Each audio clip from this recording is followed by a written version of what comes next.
অনেকগুলো দিন পর আজ আবারও একটা মিনি ভ্লগ নিয়ে চলে এসেছি। আমাদের শান্তিপুরে জন্মাষ্টমী উপলক্ষে চলছে 15 দিনব্যাপী মিলন মেলা। সোনাঝুরির এই জুয়েলারির দোকানটাই আমার প্রথম মেলায় ঢুকে নজর কেড়েছিল। ইচ্ছে করছিল সব লুট করে নিতে, বাট কিছু করার নেই, একটা চুড়ি সেট এখান থেকে নিয়েছিলাম। অনেক কিছু কেনার শখ থাকলেও পকেট সেটা সাই দেয়নি।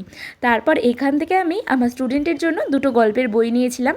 আর এইদিকে মা শান্তিনিকেতনের একটা ব্যাগের দোকান থেকে নিজের জন্য একটা ব্যাগ চয়েস করছিল। আর এই দোকানটাতে ছেলে আর মেয়েদের জন্য শান্তিনিকেতন সোনাঝুরি থেকে দারুণ দারুণ কুর্তি, টপ, পাঞ্জাবি, প্যান্ট এইসবের কালেকশন এসেছে।